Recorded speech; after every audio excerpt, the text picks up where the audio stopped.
Hello. Good evening.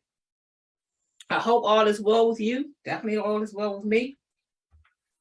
Had a busy day, had a very interesting day today. I tell you.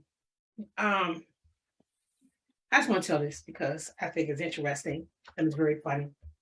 So today, my granddaughter wasn't feeling well.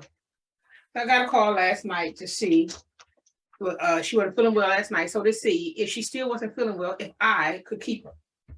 So I said, hey, you know, I'll do what I have to do. And, I normally don't do these things on Wednesdays. Well, okay, I'll give it a shot. So I pick her up. Now, in the meantime, between time, at some point this week, let's see, what's today? Wednesday, then Tuesday, a bird, okay, I heard a thump early in the morning. And when I've heard those kind of things in the past, it was because a bird looked in my window, must have, saw the reflections of a tree from the window and tried to go through it. Okay, hit the window, and then it's another story, right? The bird is deceased. So I knew that happened Tuesday morning, and but I had a doctor's appointment, so I forgot, and so I ran past the thing evidently because it was on my front porch. So when I came back, I let my dog out. He was looking strange, and I said, "Okay, what is he looking at?" Then I realized that on my porch was a bird. Now you have to understand, I don't have a great big, I don't have a porch like other folks have. You have lots of chairs and sit and get to sit on it. So definitely I was focused on that doctor's appointment when I left because really, it's very easy to see something on my front porch. So today I go and pick my granddaughter up. Okay, supposed to be sick today from yesterday. She did have a little stomach, but that don't matter to kids. They cannot feel well, but then when they're out of school, all of a sudden they get all this kind of energy. So I picked her up and I told her about the bird situation. Now, in the meantime, I'm sorry, I took the bird. I did sweep him off of my front porch, but I didn't bury the bird. And I was going to get somebody to come get the bird because I didn't want to pick the bird up. So I tell her about the bird. And of course, her, like some other people's kids I know, they just feeling bad for this bird, for animals and things, and just want to do something about it. So anyway, today, what I end up doing today is let my granddaughter bury the bird that she named Bobby. I have a whole bunch of videos of her who she named Bobby, took a shovel, went in my front yard, dug a hole, used all kinds of tools. She even found a piece of rock and went and got a Sharpie and put "Rest in Peace, Bobby" with a heart. And I think she did a flower. She did something else, and she was getting ready to put her name. And I said, listen, you can't put your name on somebody else's tombstone. This is Bobby, and he crashed into that window right there. And now he is dead. So pray for Bobby. Bye. So this is me digging Bobby his hole. And I'm putting that right there for later. And I have a little, what is this thing called? I don't know what it's called, but this is how I do it. So you just put it in, stomp on it a couple times, then until it gets real deep. Then you just twist it. And then if it gets it makes the dirt softer, and you get all the rocks. So I'm gonna go get Bobby now. So see you there. Bye. So this is Bobby, and I'm gonna get him.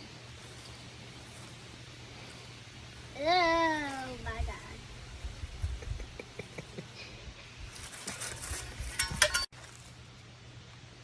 So I'm gonna get Bobby now. It's kind of creepy, but oh God, Bobby. Oh, this. Come Come on, Bobby. No, no. Bobby, I love you, Bobby. Got Bobby now. So we're gonna put him in the hole. Come with me. Okay, we're gonna put him in the hole now.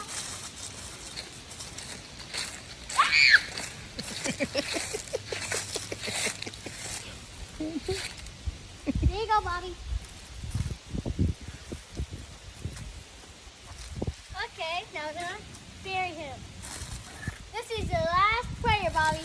I love you very much, Bobby. Bye. Oh my God. He was moving. Isn't that crazy, guys?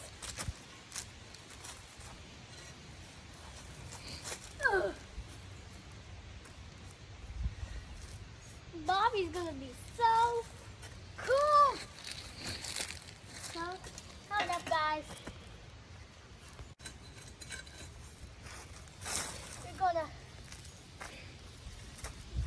We're gonna love you, Bobby.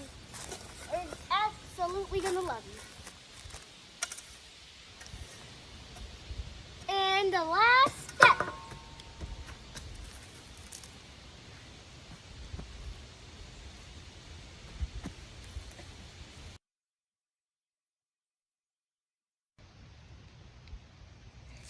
So I'm gonna do Bobby's gravestone now. So I just have to dig a little bit. Ugh. And then, make sure not to step on Bobby. Then you have to get this rock. Put it right here. Well, not a rock, it's tombstone. Well, it's not really gonna work, but we just put some dirt around it. So we had to get another tool because that wasn't gonna work. It was a little too big, so we had to. This is like a claw, something. I think this should be enough. Now we have to bury Bobby. Ugh. You have to be strong for this part. Now we're gonna get all of the dirt for Bobby. So we have to get a shovel. Get all the dirt we had for the other one.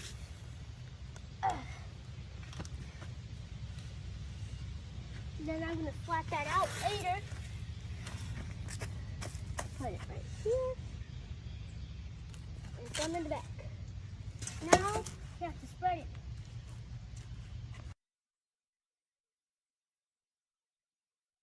So needless to say, when I tell you all my day was interesting, and interesting because I got to watch this little creative person go into this world, and just go from A to Z, took it all the way through. I love you, Bobby. the whole nine. So I'm saying to you, you know, life can be very interesting. God can do so many things to remind you that how good life is, that life is worth living.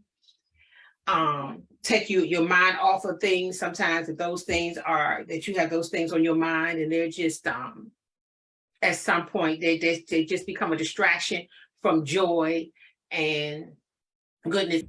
You know, I thank God for pure laughter and just the purity and the authenticity and the sincerity of children. So I do hope that, you know, in some of these cases when you may be frustrated for whatever reason, that you could find a reason to smile, you know, find a reason to let these little people in your life bring you some kind of joy and help get you out of this adult responsibility fog that we can have. So with all that said, we are dealing with No Weapon Part 4. Part 4, I want to do a bit of reviewing because we've been on a journey. We've been on a journey, and all of these pieces, they work in the spirit realm according to the spirit's time, which is Kairos time. And all of these pieces will come together to get us to move us forward to the place, or what I typically call the bigger picture that God has for us. So let's go to slide 1. We're still reviewing. So a couple of weeks ago, we talked about being born the ordinary way and then being born by the power of the Spirit, which I pretty much called it the extraordinary way. So the first bullet is the Complete Jewish Bible's version. And I want you to read that. And then the next one is the NIV. So let's read the first one. This is review number 1. You brothers, like that would be Isaac, are children referred to in a promise of God.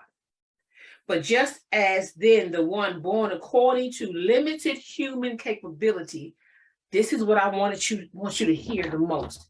And take this with you this year, because as we do what we're doing, and what we call our crossroad, we cross over from death to life. When we cross over from having our mind set on the ordinary things and then putting our side minds on the things, are being born through the Spirit, we will see things happen, and we will get more fitted into recognizing Kairos time. But we'll get to that. So here it is, verse 29, bullet 1. But just as then the one born according to limited human capability persecuted the one born through the Spirit's supernatural power, so it is now. NIV says it this way: now you brothers, like Isaac, are children of promise. At that time, we always talk about time. Remember Kairos time and Chronos time. It said, at that time, the son born in the ordinary way persecuted the son born by the power of the Spirit. Take that down. What was our statement from there? It is time. We used our own name. We made it personal. It is time for Jill to stop allowing her ordinary self, to persecute her extraordinary self. And I'm not saying extraordinary like the world. I'm saying it like this: like that person who's born by the Spirit's supernatural power, or the power of the Spirit, depending on which one. So remember, we're still talking about you. This is the place of acceptance. This is the place of acceptance. We carried those statements along because we went and read John 3. Well, I'm still reviewing John 3, that talked about being born of the Spirit. And this is how we kind of got to Kairos time, because to understanding more about the whole Spirit time, the Spirit moments, because what Jesus helped Nicodemus do is differentiate between being born of parents, human beings, which is aligned with the limited human capability, versus being born of the Spirit. What did Jesus say? When you're born of the Spirit, this is what he said. He said, it's like the wind, unpredictable. You cannot control it. And I'm not talking about folks running around in service saying, I can't control this noise that I'm making while the preacher's preaching in tongues and flapping. And, I came back from the day where people would knock you down if you got in the way of them running through the church. And I've seen older women, people running so hard that somehow the Spirit never told them not to run over an elderly person. But you can't say nothing to folks when they have their own interpretation of what it means of the Spirit not being predictable, and the Spirit being like wind, and you can't control it. Okay, that's another story. So we talked about that. I ain't gonna go into all that. We talked about that. What did we say? The difference between Chronos time, and when we were talking about that, Chronos time and Kairos time, is that one chronological time can be measured. Kairos time is more like the Spirit, where you can't predict it. And I put a note. Let me see if I still have my note, because this would. I said, God is unpredictable yet trustworthy. See, so when we're asked to allow these things to happen, God could make it rain for 40 days in a place where people had not seen rain. So when we say the spirit can be controlled, let's now see it that it's not measured, by the natural world's way of measuring things. Okay, so that was to review number one. Again, we're children of promise. I hope at this point you get that. But further along in this message, I'm gonna keep tying these things in because this is part 4. And typically, if I'm doing part 4 and I don't turn this over to someone, it ends at part 4. And then we go to a part 1 of something else that's still connected because it's still moving us along the way that the Lord will want us to go. But we begin to start leaning and talking about something else, and it becomes the topic. So let's go to slide 2. So we talk about children of promise, and then we went to no weapons formed against us. Remember? So now we're on no weapons part 4. This was introduced in part 1. It says no weapon made will prevail against you. In court, you will refute every accusation. The servant of Adonai inherits all this. The reward for their righteousness is from me, says Adonai. What's the point that I'm making here? That no weapon that's made will prevail against you. One version says, no weapon formed against you shall prosper. It will not work. It shall fail. Fred Hammond added to the song, it will not work. Same principle. One of the things that we're saying again, put our minds in the right space.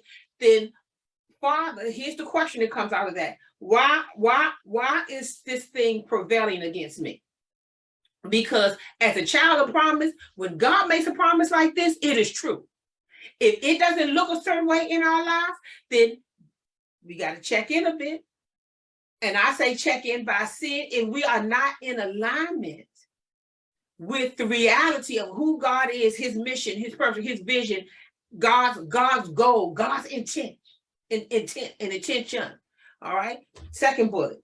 This one is Isaiah 55. Still in Isaiah. The first one was 54. It says this: seek Adonai, the Lord, while he is available. Call on him while he is nearby. Then it goes on to say, let the wicked person abandon his way and the evil person his thoughts. Let them return to Adonai. This is huge. This is huge. This sums up so much of what we've been talking about. Because it's going to come down to what you want to do with your thoughts. And it's going to come down to when it comes to those weapons rebelling against us, when we live life as if God's thoughts are our thoughts. And that all of our thoughts are of God because we feel good about them and we don't check them.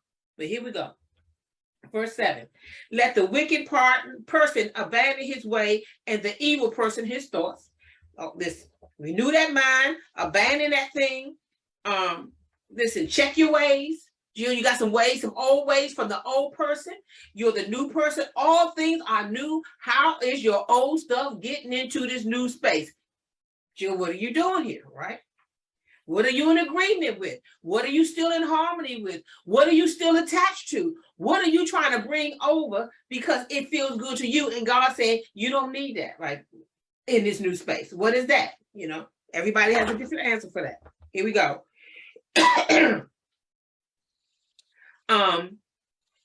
Okay, let the wicked person abandon his way. And the evil person his thoughts, let him return to Adonai. That means return. That means somebody walked away, that you get to return. Hallelujah for that, right? And he will have mercy on him. You know what? Here's why this is so huge. And he will have mercy on you. Somebody that's already inferring that we done somebody done went astray and something done happened where they need mercy. Because this is why the weapon prevails.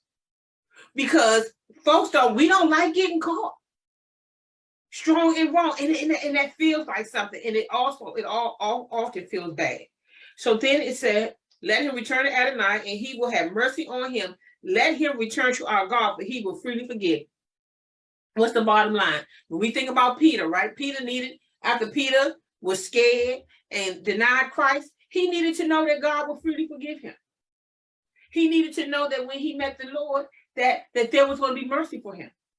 That was a hard situation after Peter being the main one saying, oh, if all these other bamers roll out on you, not me. And Jesus said, okay, when the rooster crows, everybody gonna scatter, but you are gonna deny me 3 times.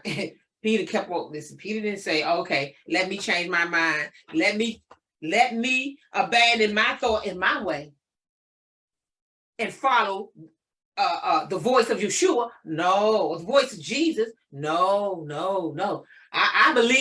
Peter believed what he said until what God proved to him that his thoughts were not exactly what was going to happen in Kairos time. Okay, here we go. Then he says, after he says, him return to our God, for he will freely forgive. We still on review 2. For my thoughts are not your thoughts, and your ways are not my ways. Say that and I take that down. Before we did much of this, we hung on a scripture from, I believe it's in Galatians. I'm not so sure, but when Paul was going to minister, what Paul said was this: I have decided to know nothing. I have made the decision to know nothing. And what that really means is I decided not to take my own philosophies, all of what I think I know, into a space and not be open for God to say something to me or to me through these people. I am emptying out this Carol. I am emptying out, God. I'm not going in so full because I'm not making so much room for you. I'm going in like this with this little bit of water going too. Why is that? Because at this point, I have decided that I'm gonna let it all go. And I'm going to let this be a Kairos moment. I'm going to let this be a moment where, God, you get to speak something new to me. So I'm going to allow myself to be in the space of I don't know. Kairos. I'm going to allow myself to be in my space, and I'm going to trust you as your vessel, surrendered vessel. Father, I'm going to trust you. I'm going to trust you to lead and guide me. I'm going to trust you. Okay? That was review 2. Let's go to review 3. So once we went from see Adonai while he is available, that's time, and then call on him while he is nearby, that's space. Okay? Then we went into time and space. And we talked about Chronos time and Kairos time, as well as space. I didn't put the space part on here, but we're going to deal with the time part. What was Chronos time? How do you see it? It's what can be measured, structured, plan, systems, things that predictive, prescriptive. Prescriptive means when you formulas. That's not Kairos time. That's not God's time. God, you can't reduce God to a formula. Remember, Jesus said that everybody born again will be like the wind.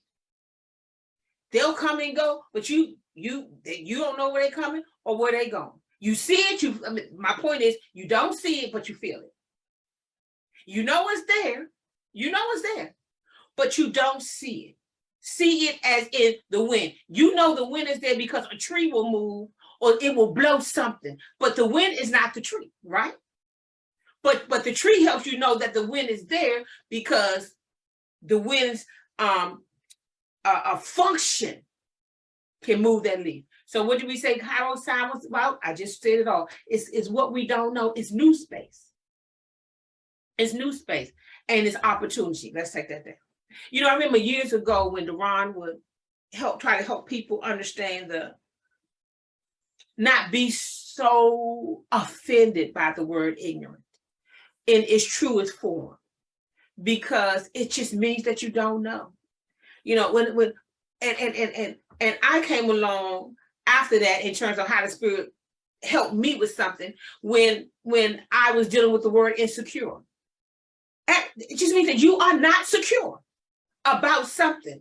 All of us are not, we are absolutely outside of, we are confident that God is who he say he is.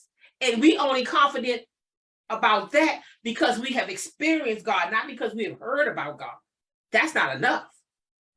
And we'll get to that today too. But sometimes people, they say I'm insecure, I'm not insecure. Listen, take the nastiness out of that word. And I understand how that happens because it has been used, especially for lots of us women, in such a nasty way. You are insecure, and even men, he's so insecure. Well, listen, guess what? Not everybody has something that they're not secure about. If they are totally secure about everything, then you have already made it over. There's nothing else to learn.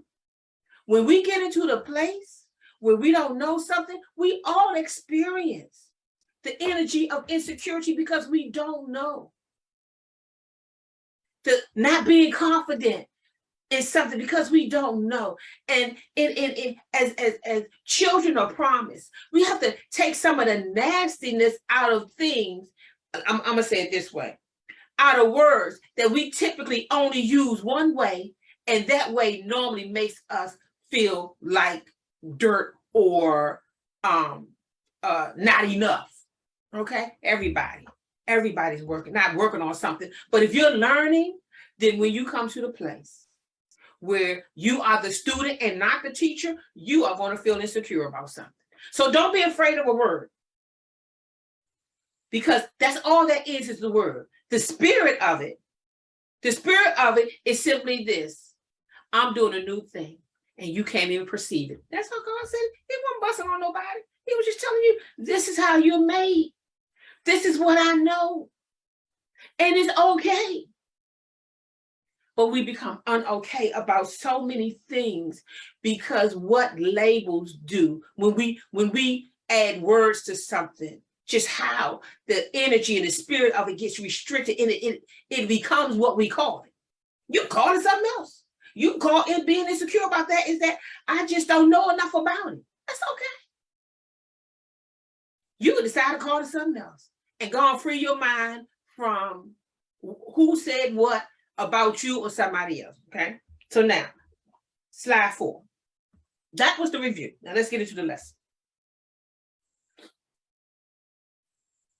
CJB at the end means complete Jewish Bible. Okay, here we go. When Yeshua had come closer and could see the city, he wept over it, saying, if you only knew today. See that? If you only knew, that means somebody didn't know something, right? If you only knew today what is needed for shalom. Sometimes you don't even know what's needed for your peace.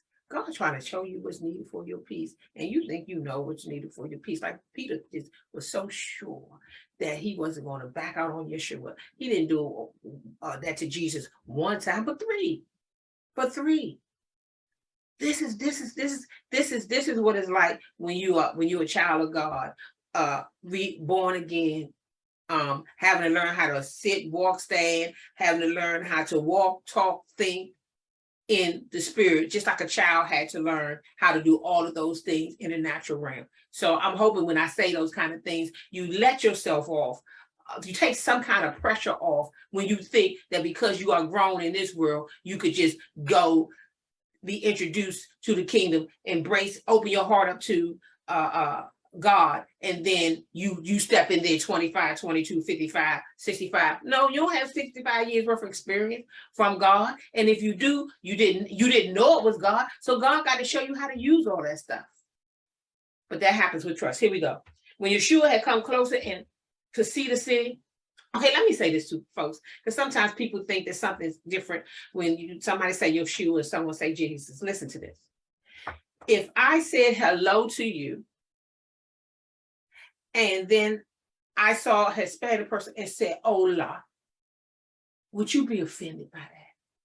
Would you be offended because somebody said hello in English or konnichiwa, which is hello in Japanese, would you? No. So don't spin out on these things. It's simply saying the same word in a different language. Same principle, same all of that. So let's not let the spirit rob us from growing because we done tripped over something. Why is that? Because we don't really understand it. And then the seed that comes in doesn't get deep down inside and doesn't produce. Why? Because a little birdie come by and steal it. What's that? This. Who's doing this? This is some other kind of gospel. No, it's not. No, it's not. Yeshua is what it would have been his name from his friends and his family. Okay. The same word is Jesus would be more of what someone else would say. The same way when somebody else says Messiah, the Greek word for Messiah is Christ. So whether you say Jesus the Messiah or Jesus the Christ, Jesus Christ, that wasn't his last name like Jill Cloud, okay? So sometimes we get caught up in those things and we miss the growth and the opportunity, which we're going to say that God has for us. So let's go now. 42. If you only knew today what is needed for shalom, that means peace. Peace, wholeness, not just peace, but wholeness. But for now, it is hidden from your sight. 43. For the days are coming upon you when your enemies will set up a barricade around you and circle you, hem you in on every side. There will be a day when you fighting back, but you just punch drunk. You know what I mean? The world punched you, this situation, that situation, and at this point, you know, somebody is just you are just weak in the arms and the knees and the legs and the face, just punch drunk, right? And he said there will come a day when your enemies will set up a barricade around you, encircle you, and hem you on every side. Now, of course, this author is talking to that particular audience about their situation, not necessarily to our situation, but what we can glean from this is when life happens to you and you're in a situation where you're hemmed in on every side, and how important it is to be prepared in your spirit when that happens to you. Verse 44. And dash you to the ground, you and your children within your walls, leaving not one stone standing on another. He said, why is this going to happen? And all because you did not recognize your opportunity when God offered it. I was more. So you didn't recognize God's timing. You didn't recognize that God was that all that God did before this was preparing you to be able to handle this. And if you don't know that, and if you don't know that, how to recognize Kairos time, which is God's time, it's called the right time. And if you don't know, then you won't see, and eventually we do because that's how good God is. But that some of these little things was leading you somewhere. These things that you thought was a nuisance at times, these things that you thought were irrelevant, that it takes a spirit to get us somewhere so that we can see all of these things working together. Okay? But if you bail, and this is what Jesus is saying to these people. He says, all of these happen. If you had only knew today what is needed for shalom, what is needed for peace. And evidently, they didn't get to know that. But what Jesus is saying is, that's what God was trying to reveal that. He was trying to get you there and prepare you for a moment when your oppressors, your opposition, something that was seemingly working against you, when that weapon that was formed against you was going to come, I'm setting you up in this life and telling you certain things so that weapon won't prosper. That weapon will not prosper if you allow me to, God that is, to do a work on you. And remember, earlier we were talking about your thoughts. God, he's got to do some work on our thoughts and our heart. And we know that because there are two major things that we hear that God would do to our bodies. And that is renew your mind and circumcise your heart.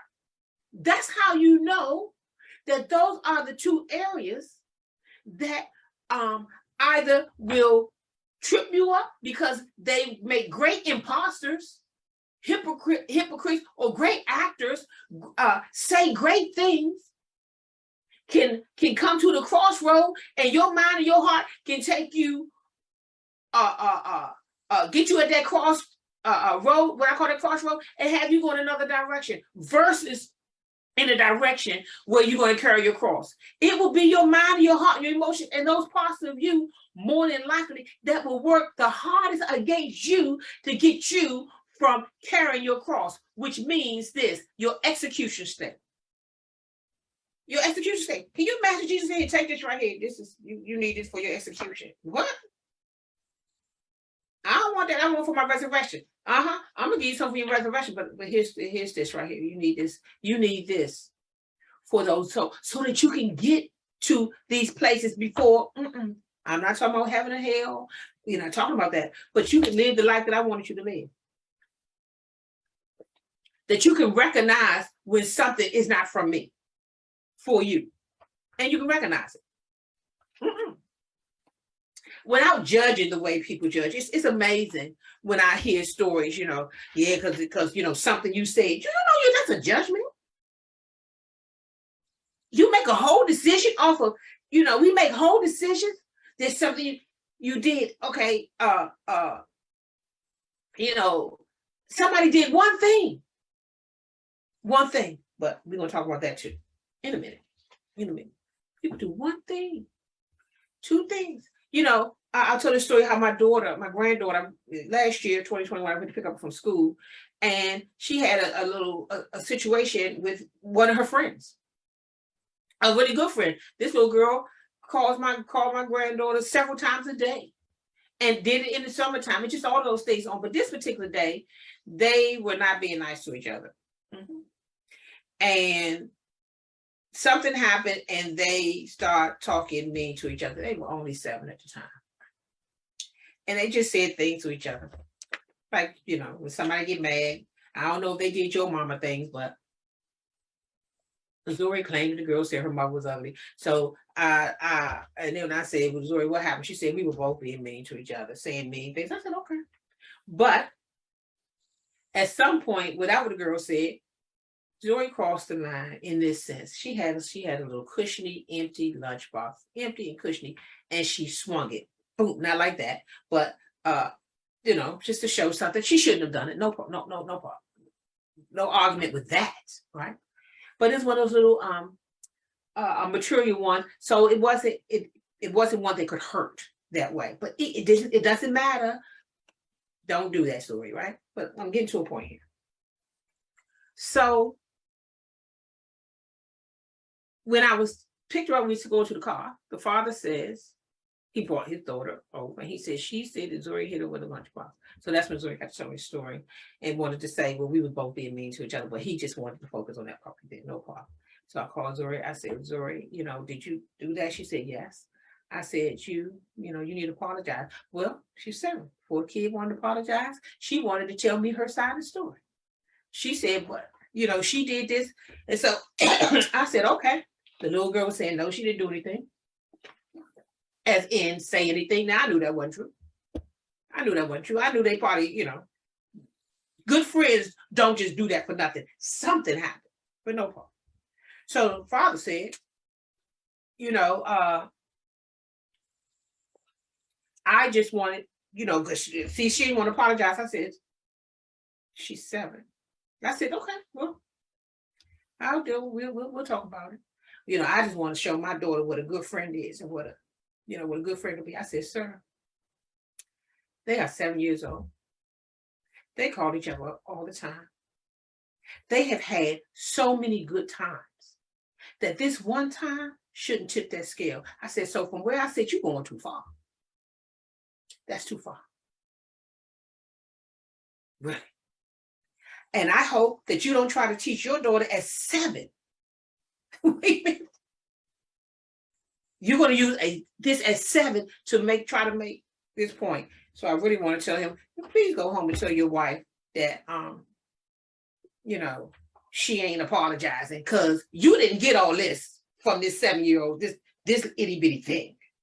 Oh, no, no, no, no, no, no, no. You are fixing, something else happened because this is way too important over this. So what's my point? Judgment. This person, I said, sir, you're going too far. They had a lot more good times than this one incident right here. You're gonna lose all of that over an emotional moment. You're going too far, sir. Now, why am I telling you all that? Because them kids play together hard. That little girl called my granddaughter so much that my granddaughter blocked her. Not because of that incident. She said I don't want to keep talking, so I got to block her for a minute.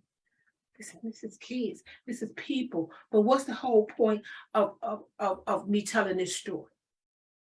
The whole point of me telling the story is how when we don't know, when we don't let God renew our minds, and we don't allow God to circumcise our hearts, and we don't allow God to show us, to raise us to be the kind of judge. Still, whether you're going to judge angels, to be a judge in His court, not in the America's court, divorce court, the people's court, in God's court, where the reigning spirit is love. And the goal is redemption and reconciliation and restoration. Not hate, not punishment at the end. No. But restoration.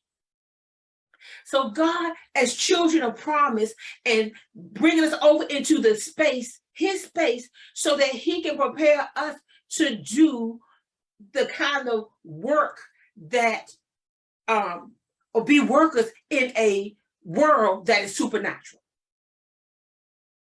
that sees past the natural sense, and those who are able to be used and balanced enough. Jesus had to know when to say nothing and when to say something. He had to know when to let things go and to turn tables. This is how you know somebody born of the Spirit. You can't predict them that way.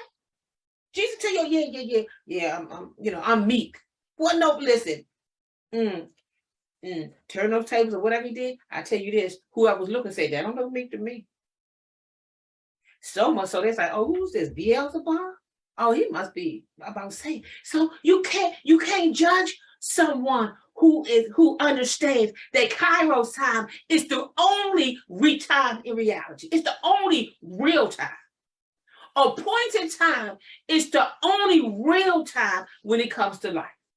And I thank God that He gives us lessons along the way to help us embrace this time that we cannot control, like the wind. We cannot see it. We know it's there, but we're not clear. So we're very insecure, and God got the whole insecure behinds up before we go do something to make ourselves feel more secure. In the flesh, we go eat buckets of ice cream, turn up, gamble all our money away, get into relationships that ain't good for us. We do all kinds of ways to help ourselves when we're in that space of insecurity. And what God knows is male, female alike. Let me tell you something. If you're going to walk in the Spirit, your flesh is going to feel the torment feeling or the suffering of not knowing and not being confident. And that is a whole lot of something for the flesh. And God said, listen, I got to teach you how to walk. You're used to walking with somebody leaving breadcrumbs for you. I ain't got no breadcrumbs. Let me say this. Let me say it this way. I have breadcrumbs to leave for you, but my bread don't look like Wonder bread. Mm-hmm. It don't look like Panera bread. Mm-hmm. And I got to teach you how, what God said, on the other end, I got to teach you how to not live by bread alone. I got to teach you how to, He said, but by every word that come out of God's mouth. Word. Have you ever seen a word? So I have to teach you how to walk by faith and not by sight. That's what this is. And everything in you and me and anybody else. Why are these eyes if I'm not supposed to use them a certain way? See, those same eyes get you in trouble. So I do want you to use them a certain way, but I don't want your eyes to get you away from me. And if your eye offends you, pluck it out. If it distracts you from me, pluck it out. Remember that a couple of weeks ago? Mm-hmm. So what did it say? Slide 4, put that back up. It said all of these will happen. Why? Because you did not recognize, don't put it up, I'm sorry, your opportunity when God offered it. That's where we are right now. We want to recognize the opportunity. You know what it's saying? You didn't recognize, you know what that word means? K-A-I, I believe, R-O-O or R-O-N. It's kind of, you didn't recognize moments. You didn't recognize God's movement. You didn't recognize that all of those things that you thought were small were meant for a big picture. Let's go to slide 5. Kairos classroom. I like that. Y'all ready for the Kairos classroom? This is how I said it, Mark 13, right? Now let the fig tree teach you its lesson. Here we go. You're in the classroom now. When its branches begin to sprout. This is, he's saying the fig tree understands something about itself, its function, how it grows, when it's moving, things are happening with itself, right? That's why I said, now let the fig tree teach you its lesson. Mm-hmm. When its branches begin to sprout and leaves appear, you know that summer is approaching. In the same way, when you see all these things happening, you are to know, discern that the time is near, right at the door. So at this particular time, what do I want you to get from that? What's your takeaway? The way that you know in Kairos time is discernment. So that's what I want you to, he said, when you've seen all of these things happen, you are to know, discern. So remember, we just went from insecurity, not knowing, not being confident. So he said, you ought to know these things. You ought to recognize. That's what discern means also. When the time is near, you ought to recognize. When the time is near for the fig tree to bear fruit, how does the fig tree know that? How does any plant or tree know that? Especially if it's stripped down and maybe in a winter season and going to another season. How is that? The fruit don't just show up first. Other things show up and then the fruit show up. So when you see those things happening, and I don't want you to just see the fruit as in something sweet. I'm talking about result. Right? We're talking about evidence, right? So when a certain time comes, what's the fruit? An outcome. There we go. I like that word. And it says there's a time that comes where you are to discern that the time is near. There are certain things happening, and you are to discern that this right here it means that something follows this. And that's what he meant. Let's go to slide 6. When talking about Kairos time, that was Kairos classroom. He says you are to discern that the time is near. And this Kairos time, all of these words have that root word, the K-A-I root word to them, so you'll know what was being talked about. So when Jesus said, for while we were still helpless at the right time, well, I'm sorry, not Jesus, but Paul, for while we were still helpless at the right time, Kairos time, the Messiah died on behalf of ungodly people. That just didn't happen any old time.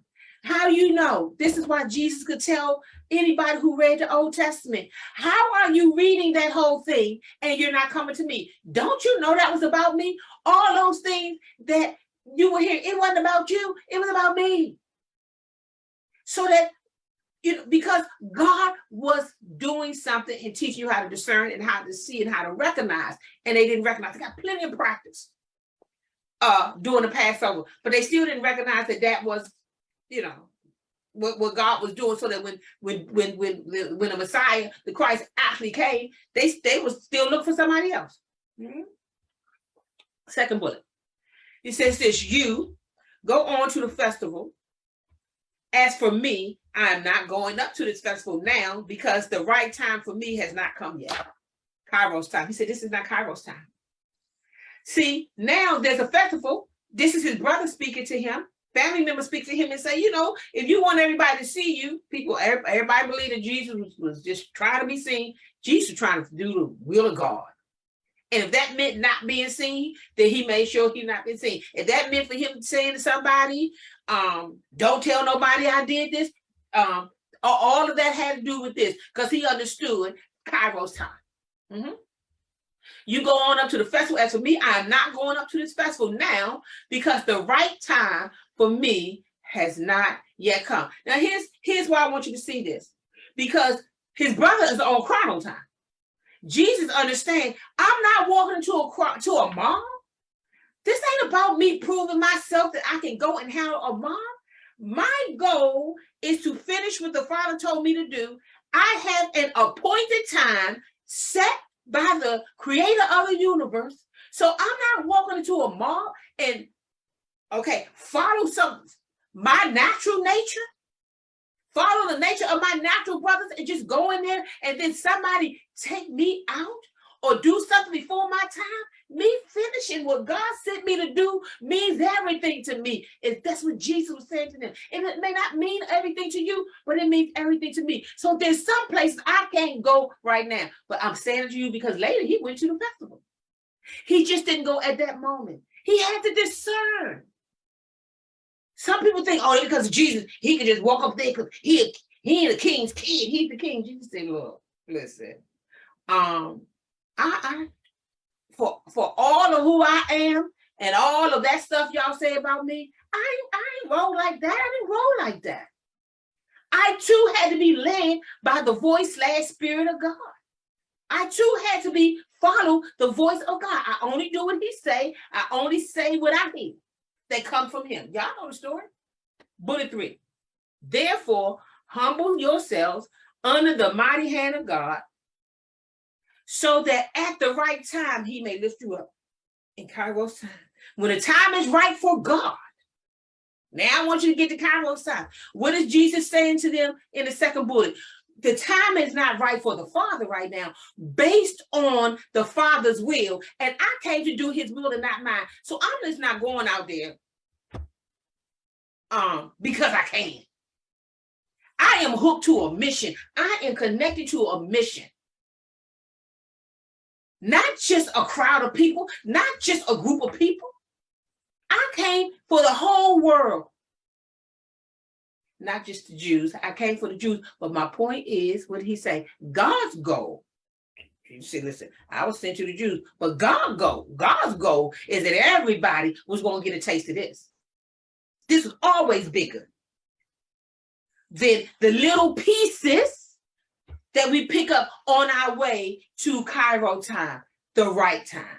So what did the third bullet say? Therefore, humble yourselves under the mighty hand of God, so that at the right time he may lift you up. There is a right time that God lift you up. But what happens if you on chrono time or on some other kind of time, and then the right time comes for God lift you up, and God is lifting you up, but you can't see it because you done put too many things in your space that is sucking the energy out of you, got you on some other trajectory, and you can't even know that at this moment right here, where you look like somebody pulling you down, God is actually lifting you up.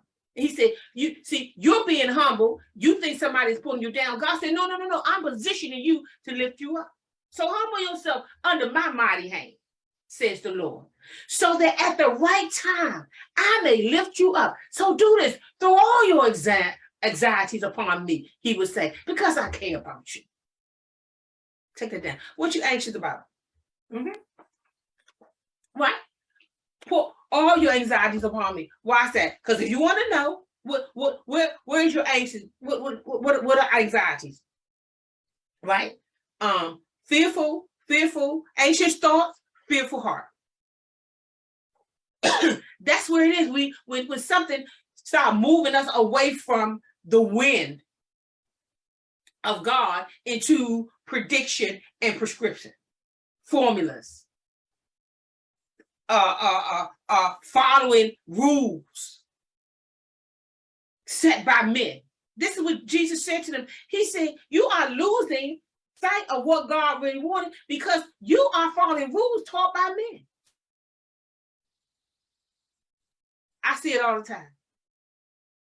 And it's sad because when people are insecure and they get at that age where they need something great to happen in their life, the great thing that can happen in your life right now is that you can surrender to the truth of God in terms of what God is doing to you. And I'm telling you, he will lift you up and you will feel that elevation. But when you don't let God elevate you by truly humbling yourself and being honest, instead of running out there trying to look for somebody else to put a label on you, call you great, call you first, call you all these kind of things, to try to make, to try to bring such value to this flesh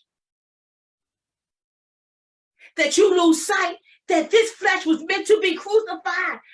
And if it wasn't meant to be crucified, it was meant to die. So much so, it ain't going nowhere with you. It's going from dust it came, this is dust.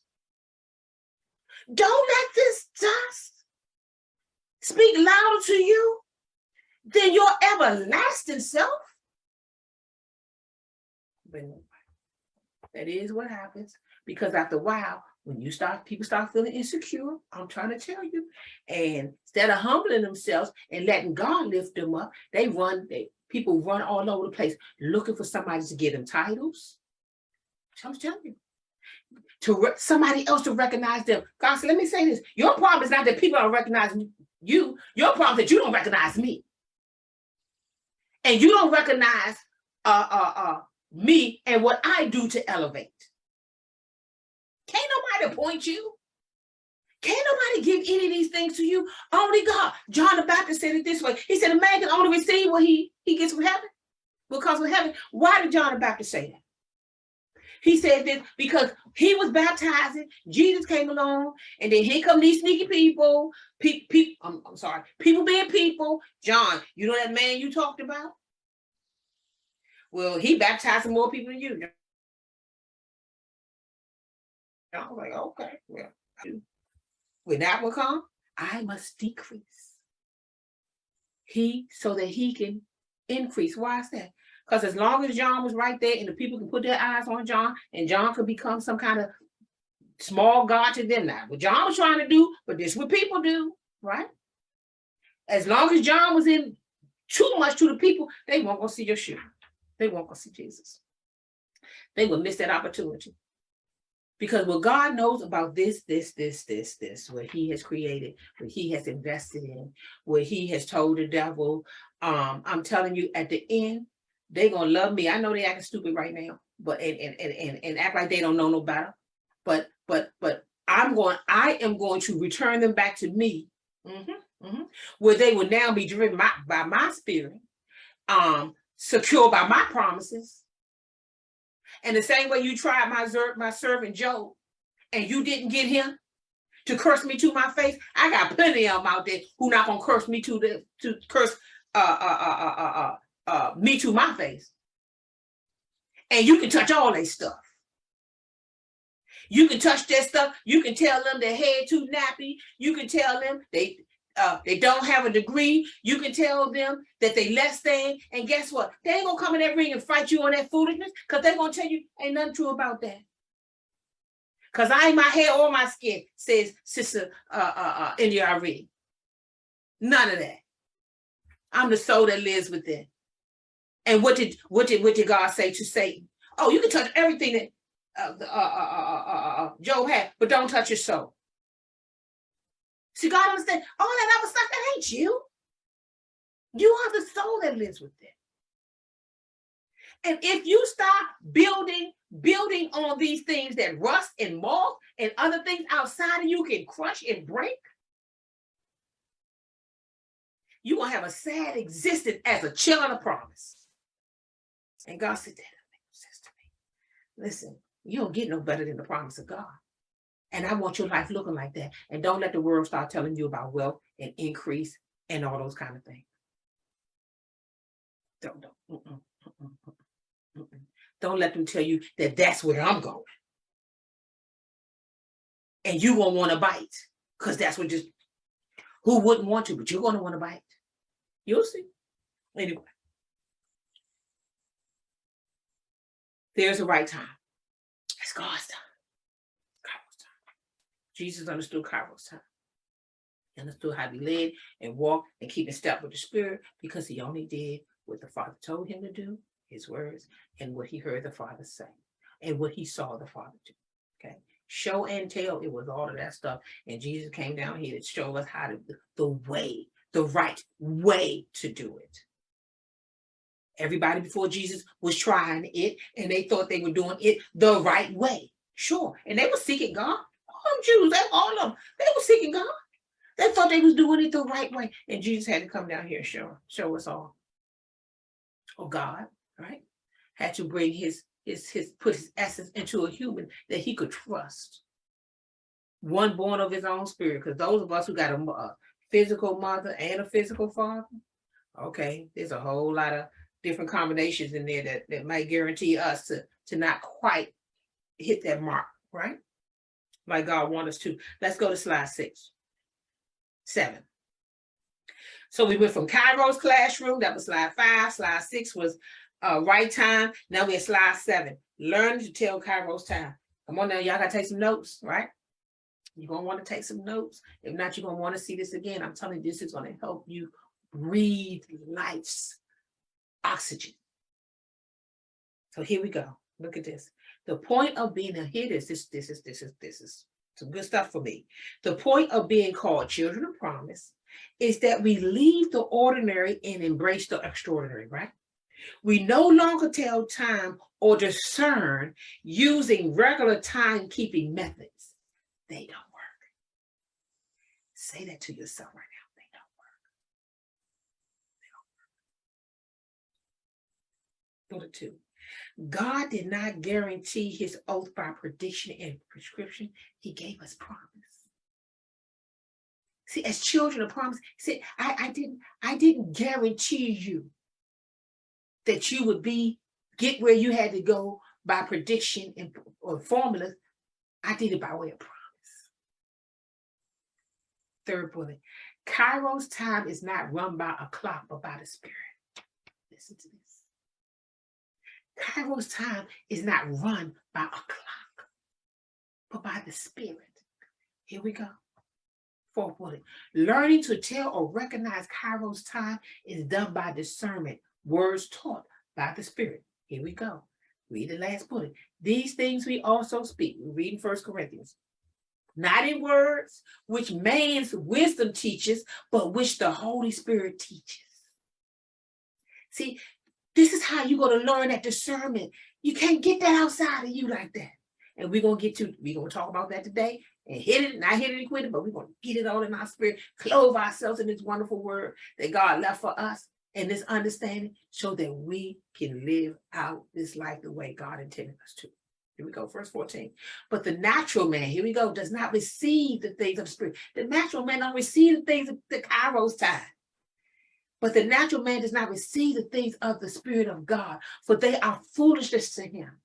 Nor can he recognize them, because they are spiritually discerned, recognized. But he who is spiritual judges all things, yet he himself is rightly judged by no one. Listen to what that says. I said it at the top of the hour, and that is this. God is going to teach us how to make proper decisions. That's what judge is.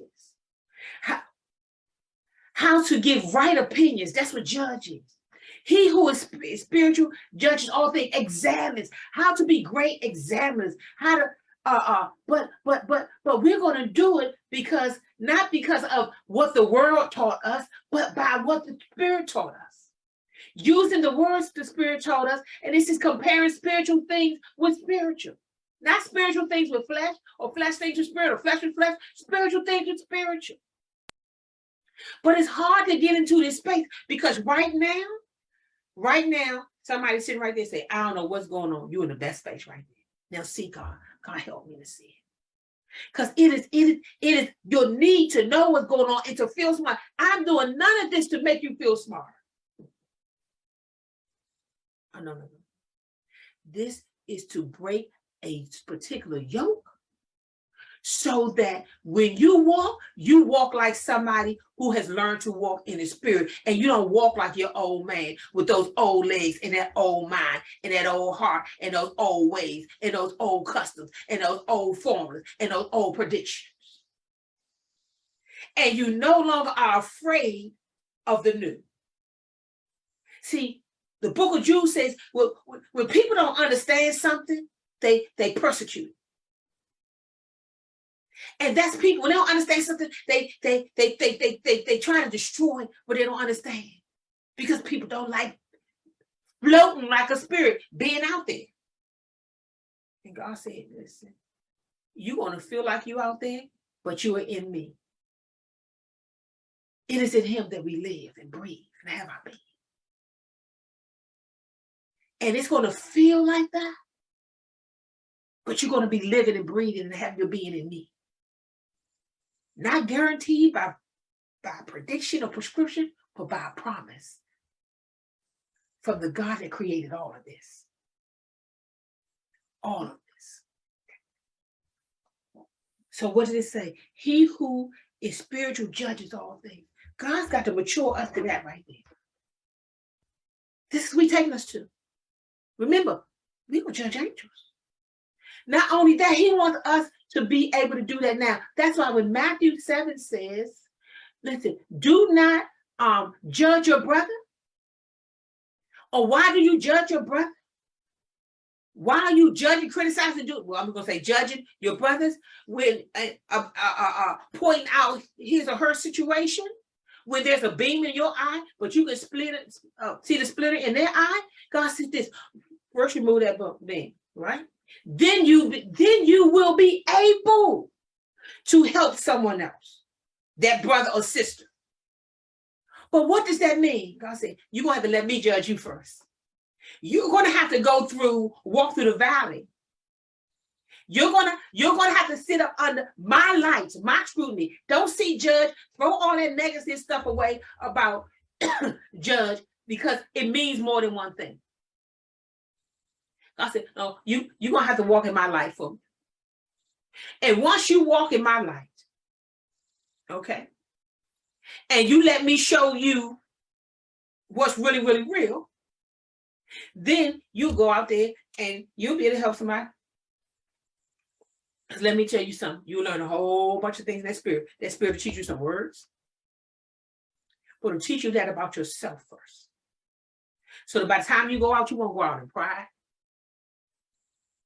You definitely won't be accusing and slandering. That's the devil's tongue. Because God would have already showed you what a sinner looked like when you sat in his face. You want to know what a sinner looked like? A sinner look like somebody you love and trust, that you believe in you. So when you go see another sinner or another person who seemed not to have it, you ain't turned up for so much. But neither are you a coward or not speaking for God at all, because you're trying to save your flesh, trying to save your friend. More than a few people, you're trying to save your friend. You're trying to save your friendship. Why we don't tell the truth? You not say your friend. You not say your friendship. This is why accountability that should have worked across the board doesn't work for so many people. Because it works for people as long as they don't think they're going to lose their friendship. And then that's when folks will agree with a lie.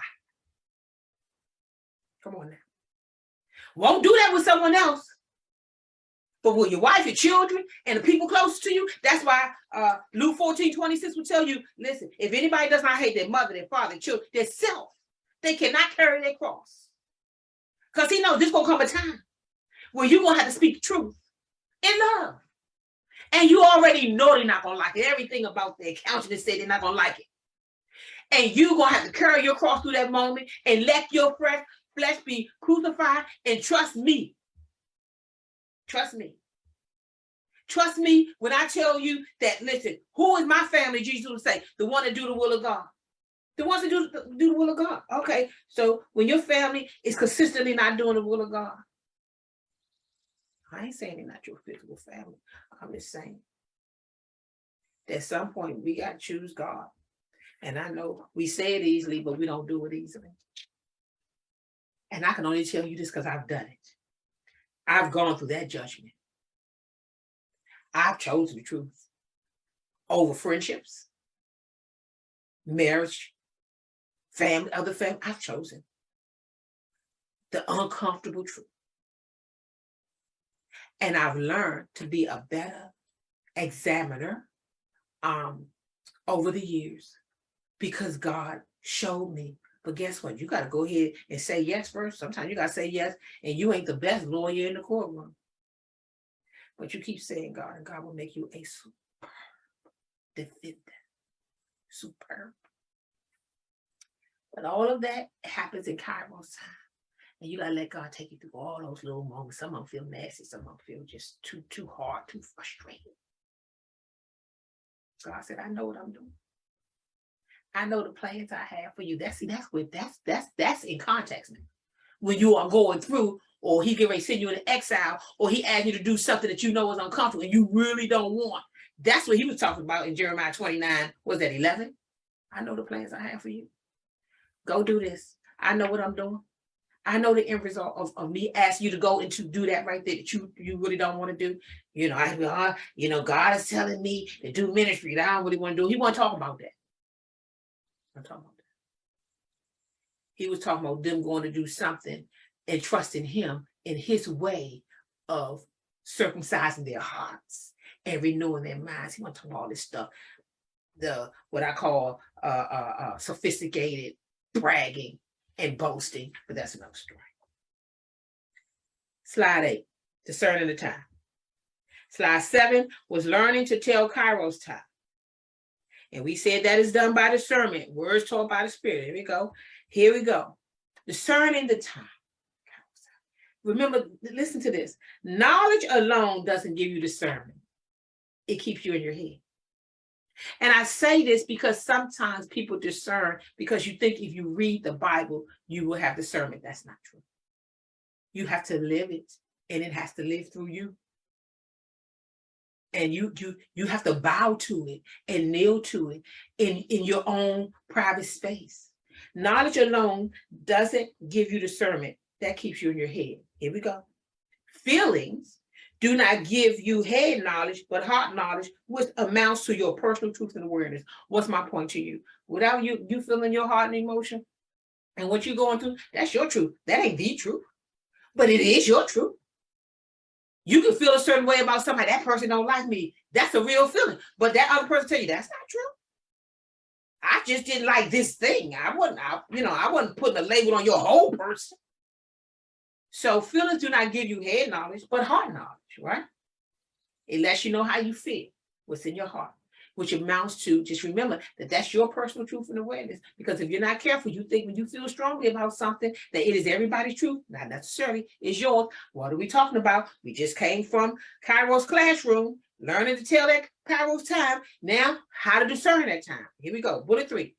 Discernment happens when the Spirit leads us into all truth. Hear this now.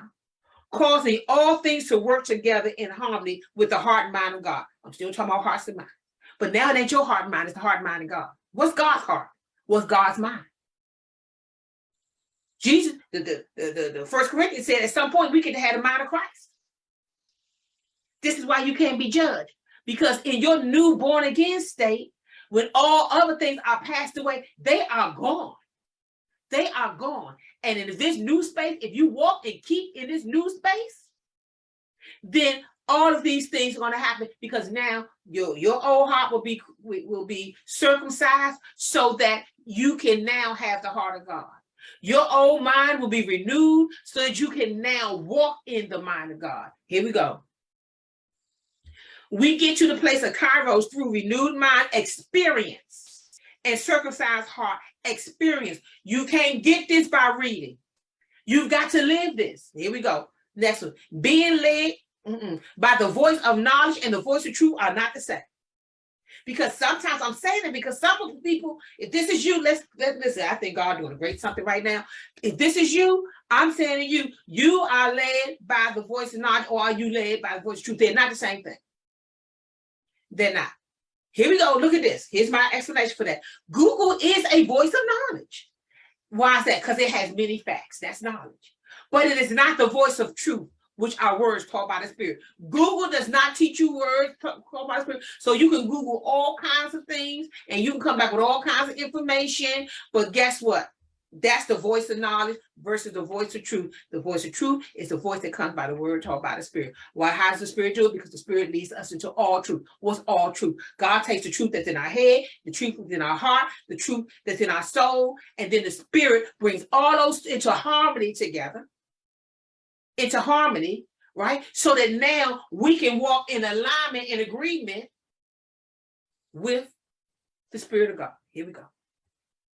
Listening, remember that scripture? Listening and learning from God is done by experience, which makes you a witness, not someone simply repeating what they heard. Here we go. See, you're not a witness because you heard something. No. Listening and learning from God is done by experience, which makes you a witness. So now I want you to hear this. When you allow the Holy Spirit to do a work in you, and I'm not talking about all that other stuff, and I'm not going to say that anymore, but listen, when you allow the Holy Spirit to do that work in you, to lead you into all truth, then you become a witness to God's transforming power, so that when you go speak to someone, you will speak with such an authority, and you don't even have to try. You don't even have to try, because you are a witness. You are a witness. You are a witness. What does that mean? Because we got to get to that space now. Because unfortunately, which makes you a witness is not someone simply repeating what they heard. You got to let God take you through his examination, get the experience of God, of the fire baptism of the Holy Spirit in your life. That means God burning off the impurities of the old man as he circumcised your heart and reminds you of your new position as a child of promise. When that happens to you, and because sometimes we get something, we run right out. I said, no. There are several pieces that have to come together before it is in my right time. And sometimes we have a piece of something, right? And all God is saying is, okay, do something with the piece that you have. Absolutely. Sow the piece you have. Do all those beautiful things. But don't mark yourself as already being there. What did Paul say? Paul said, not that I haven't attained all of this, but what do? I leave what's behind me and I press forward to the mark. I believe, Paul would say, I belong. But when it comes to become, I am becoming. I have not attained it, but I am becoming. And when I get to the point where life shows me that I'm not all that I thought I would be, instead of jumping off and finding someone else to tell me what I want to hear, as Will said, there's a whole kind of people out there tell you what you want to hear. Instead of jumping ship and finding somebody to tell me what I want to hear, I bow my knee and I trust God that right now I am becoming. And like Peter, who didn't recognize his own fear and was too much of something when Christ tried to tell him who he really was and he didn't get it. Like Peter, when you go down, and he says this, after you return to me, then go strengthen your brothers. See, sometimes we fall down. We go straight, my brother. No. Have you returned to God? Have you taken all of those anxieties that you had that led you to that bad decision? Have you thrown all those on God's feet and sat down and let the Spirit's light show you? God's light, God's standing, show you that perhaps you are still walking in your natural self when clearly all things are new and God has already declared you changed. And he just needs you to catch up with him. Right. Here we go. So what was my last bullet? Don't put up. Listening and learning from God is done by experience. Sometimes we go and we talk these things up so much that we think that we have experience. No, what you have is ecstatic, something, emotional high. And sometimes I see people, you get so pumped and satisfied with talking about it, you don't get to the action. You don't get to the doing, the change that God is talking about. Slide 9. Here we go. Listen to this. Here it is right here. This is where it is. He says this, what I am saying is this. Run your lives by the Spirit. There it is. Run your lives by the Spirit. That's your kairos space. That's how you get there. Run your life. That's how you run in your life. Run your lives by the Spirit. Then you will not do what your old nature wants. What is that? Run your life by the Spirit. One verse said, keep in step with the Spirit. Keep in step with the Spirit. Not the Spirit keep in step with you. Keep in step with the Spirit. Because if you do that, then you will not do. Doesn't mean that you won't hear, that it's not in your space. But when you will not do what your old nature wants, you won't start trying to figure things out and get back and telling time that old method, but you stay in Kairos time. Verse 17, for the old nature wants what is contrary to the Spirit. And the Spirit wants what is contrary to the old nature. These oppose each other. Why do they oppose each other? So that you find yourselves unable to carry out your good intentions. Listen to this. Take that down. You know why I like this version? Because what it is assuming and insinuating is that you have good intentions that you're just not able to carry out. That's all I've been saying in this whole broadcast. That you have some good intentions. And we know when it says that in the beginning was the word, if you look behind that to see what that word meant, the word W-R-D that's in our Bibles, it would say in the beginning was intent. And you, like God, as a new creation, you have some good intentions.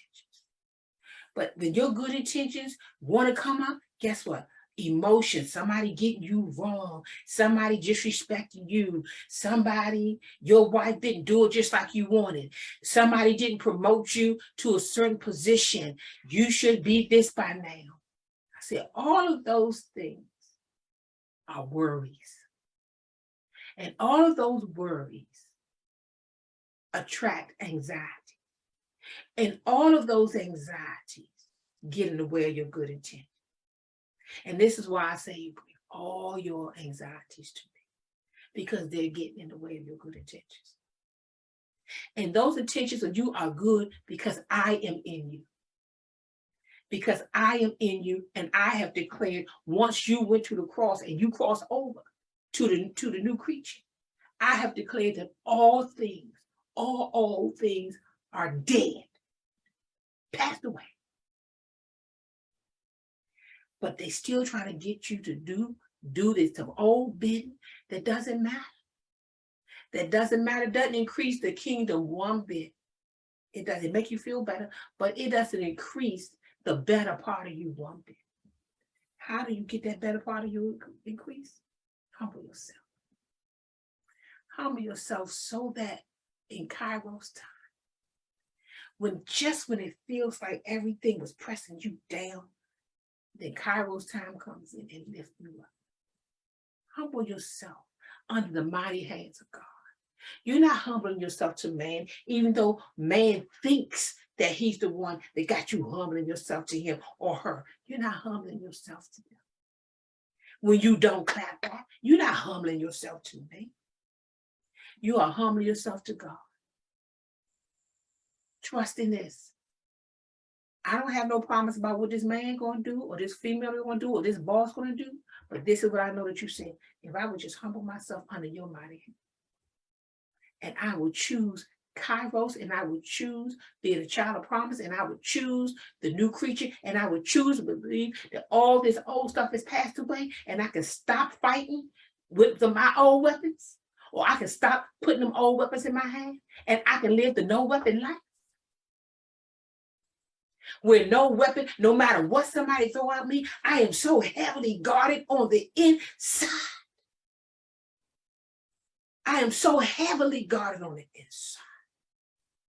If I would cast off these anxieties and pray to you by prayer and petition with thanksgiving and make my request known to you instead of holding it and trying to get somebody else to fill this empty space. But I make my request known to you. And I had not, God, because I asked not. I asked not man, nor I asked not you. Now I'm asking you, God.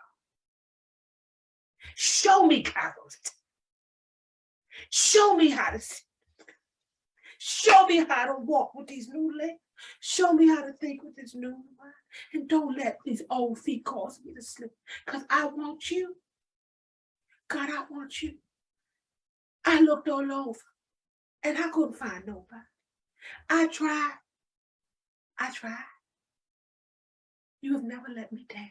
That is not what I read about somebody else. That is my experience. I am a witness. And we are all here to become witnesses of the power of the Spirit in our own life. And that is a deep cling, a deep connection in this new life where the Spirit leads and this life is being run by the Spirit. Listen, it was a pleasure. It was a pleasure. It was a pleasure to share this word with you today. It is a pleasure to live and breathe and have my being with you in this place called the spirit world. I look forward to all that God is going to do for anybody who's listening right now. Bow your spiritual knee. Bow your physical knee. Because when you do that, it is your spirit, your animate, your spirit that actually moves your body. So whenever you bow your physical knee, you are absolutely bowing your spiritual knee. Because it is your spirit that makes your knee bend. A dead body can't bend this knee. Only a spirit-filled body can bend this knee. Father, right now, we thank you for your many blessings, for your word, for your washing, for your cleansing, for your forgiveness, for your experience, for choosing us, for believing in us, Father God, and allowing us to speak and do anything in your name, trusting us with your name. Father, we are not worthy. We are not worthy for what you have allowed, but you know, Father God. And we receive what you know over what we think. All glory to you, Father God. All praises to your holy name. And everybody in agreement with this. Amen, amen, and amen. Amen. Ah, what a beautiful God.